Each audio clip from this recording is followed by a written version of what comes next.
सर्वांना नमस्कार. शालार्थ पगार या यूट्यूब चॅनलवर आपल्या सर्वांचे स्वागत आहे. या व्हिडिओमध्ये आपण संच मान्यता पोर्टलमध्ये वर्किंग पोस्टमधील शालार्थ डाटा फेच केल्यानंतर शिक्षक दिसत नसतील तर शालार्थ पोर्टलवरून सदर शिक्षक कसा अपडेट करायचा हे पाहणार आहोत. सर्वात आधी आपण संच मान्यता पोर्टलवर जाऊयात. ज्यावेळेस आपण सरळ पोर्टल ओपन करतो त्या सरळ पोर्टलवरील संच मान्यता या पोर्टलमध्ये आपण ज्यावेळेस जातो तर आपल्याला अशी स्क्रीन दिसते. यामधील जी बेसिक इन्फॉर्मेशन आहे ह्या बेसिक इन्फॉर्मेशनमध्ये जर काही बदल असेल तर सदर बदल हा शाळा पातळीवरून अथवा तालुका पातळीवरून होत नसला तरी तो जिल्हा पातळीवरून करता येतो. त्यासाठी तुम्हाला अर्ज तालुक्याला देणे आवश्यक आहे.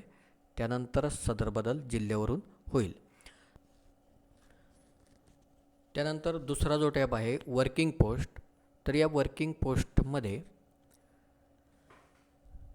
ज्यावेळेस आपण शालार्थ डाटा फेच करतो तर तिथे आपल्याला सदर स्क्रीन दिसते. यामध्ये जर काही शिक्षक कमी असतील, इथे आपल्याला खाली शिक्षकांची यादी दिसते. यामध्ये जर काही शिक्षक कमी असतील तर सदर शिक्षक हे शालार्थ पोर्टलवरून कसे अपडेट करावेत म्हणजे त्यांचे नाव इथे येईल ते आपण शालार्थ पोर्टलचे लॉग इन करून पाहणार आहोत. सदर शालार्थ पोर्टलवर शाळेचे युजर ID पासवर्ड टाकून कॅप्चा टाकल्यानंतर आपल्याला सबमिट बटनावर क्लिक करायचे आहे. त्यानंतर ही वेबसाईट ओपन होईल. यामध्ये आपल्याला कोणत्या बाबी चेक करायच्या आहेत ते आपण पाहूया. सुरुवातीला वर्क लिस्टमध्ये संच मान्यता, इथून तुम्हाला संच मान्यता पोस्ट मॅपिंग हे चेक करायचं आहे आणि यामध्ये सदर शाळेतील सर्व शिक्षकांची नावे आणि त्यांच्यासमोर त्यांचे पद आणि सदर पद हे संच मान्यतेसाठी ग्राह्य धरले आहे किंवा नाही हे यस किंवा नो तुम्हाला चेक करायचं आहे. हे जर असेल तर इथे जर काही प्रॉब्लेम असेल तर ते तुम्हाला आधी इथे ॲड करून घ्यावे लागतील.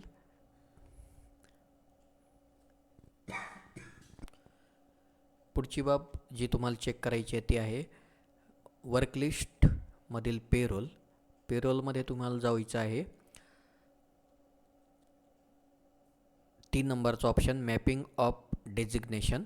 यावर क्लिक केल्यानंतर तुम्हाला तिथे शाळेतील संपूर्ण जे शिक्षक आहेत त्यांची नावे दिसतील.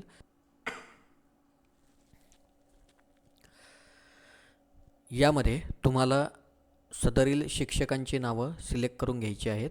त्यानंतर त्यांच्यासमोरील न्यू डेजिग्नेशन इथे योग्य पद निवडले आहे का याची खात्री करायची आहे. योग्य पद निवडून इथे खाली मॅप या ऑप्शनवर क्लिक करायचे आहे आणि ओके म्हणायचे आहे.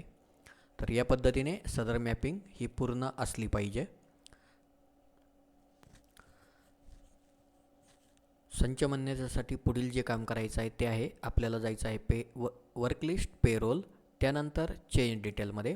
चेंज डिटेलमध्ये आपल्याला ज्या शिक्षकाचं नाव आलेलं नाही त्या शिक्षकाला सिलेक्ट करायचं आहे.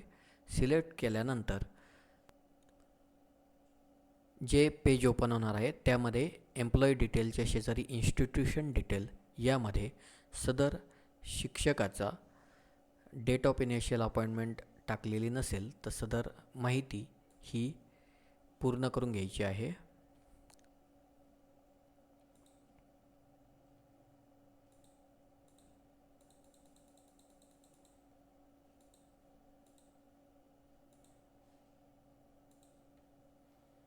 त्यानंतर इथे अथॉरिटी लेटर नंबर आणि डेट टाकून सदर माहिती सेव्ह आणि फॉरवर्ड करायची आहे आणि BO DDO2 लॉग इनवरून ती अप्रूव्ह करून घ्यायची आहे. अशा पद्धतीने सदर प्रोसेस पूर्ण केल्यानंतर सदर डाटा हा संच मान्यता पोर्टलसाठी आपल्याला दिसेल आणि तो संच मान्यता पोर्टलमध्ये शिक्षक उपलब्ध होतील. शालार्थ पगार या यूट्यूब चॅनलला भेट दिल्याबद्दल धन्यवाद.